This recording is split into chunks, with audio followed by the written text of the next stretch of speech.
આકાશવાણી ભુજ સ્થાનિક સમાચાર નેહલ ઠક્કર વાંચે છે.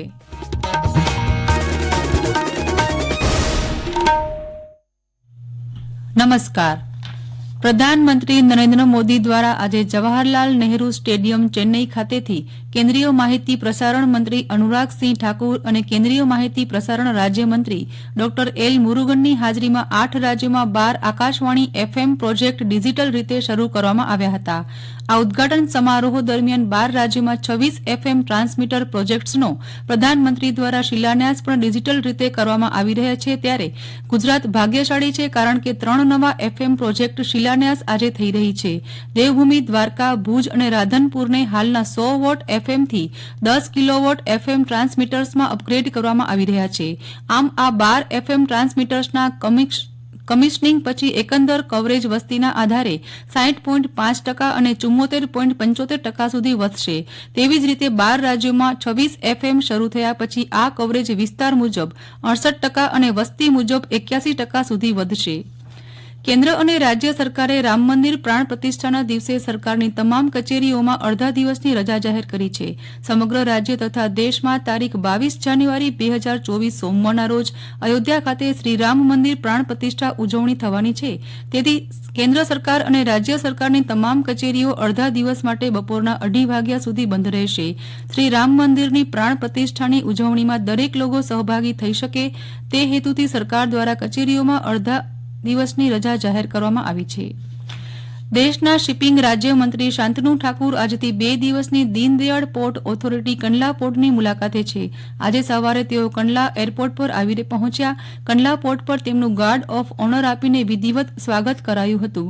ત્યારબાદ પોર્ટની ફાયર ફાઇટિંગ સિસ્ટમના રિમોટ ઓપરેશનનું ઉદ્ઘાટન કરીને પોર્ટના નવનિર્મિત આરઓબી પ્રોજેક્ટની જાણકારી પોર્ટના ચેરમેન એસ.કે. મહેતા અને ઉપાધ્યક્ષ નંદીશ શુક્લા પાસેથી મેળવી હતી. આ દરમિયાન સ્વચ્છતા અભિયાનમાં પણ તેમણે ભાગ લીધો હતો. અજરકપુર ખાતે આવેલા સૃજન એલએલડીસી ક્રાફ્ટ મ્યુઝિયમ ખાતે આજથી વિન્ટર ફેસ્ટિવલ 2024નો પ્રારંભ થઈ રહ્યો છે, જેમાં કચ્છ સાથે મધ્યપ્રદેશની સંસ્કૃતિ, કલા, લોકસંસ્કૃતિ અને લોકનૃત્યના આદાન પ્રદાન સાથે વિવિધતામાં એકતાની અભિવ્યક્તિને કચ્છની ધરતી ઉપર સાકાર કરવાનો અનેરો અવસર શરૂ થઈ રહ્યો છે. તારીખ 19 થી 23 જાન્યુઆરી સુધી 5 દિવસ ચાલનારા આ ફેસ્ટિવલમાં વિશાળ કલરફુલ ક્રાફ્ટ બજારમાં કચ્છ અને મધ્યપ્રદેશની 39 જેટલી વિવિધ હસ્તકલાઓના સ્ટોલ્સ છે. સવારે 11 વાગ્યાથી રાત્રે 10 વાગ્યા સુધી આ હાટમાં વિવિધ હસ્તકલાઓ જાણી માણી શકાશે. સાથે અમુક હસ્તકલાઓનો જાત અનુભવ કરવા માટે તથા શીખવા માટે વર્કશોપનું પણ આયોજન કરવામાં આવ્યું છે.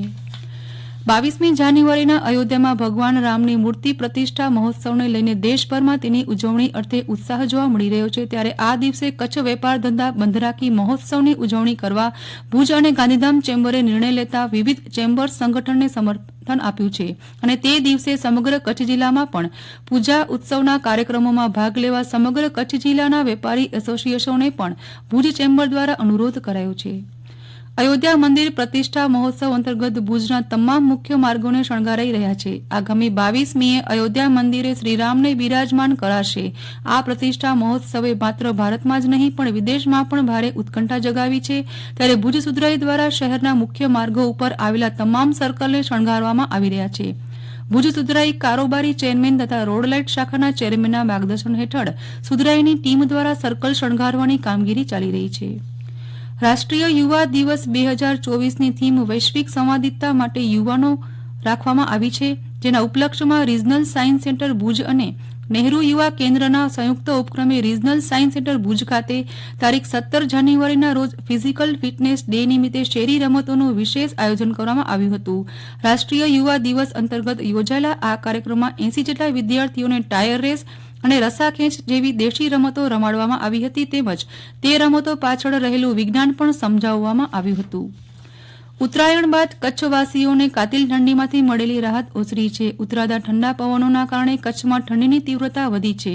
કચ્છના શીતમથક નલિયામાં લઘુત્તમ તાપમાન ફરી એક વખત સિંગલ ડિઝિટમાં નોંધાયું છે. નલિયામાં લઘુત્તમ તાપમાન 9.4 ડિગ્રી, ભુજમાં 13.1 અને કંડલામાં 14.7 ડિગ્રી નોંધાયું હતું.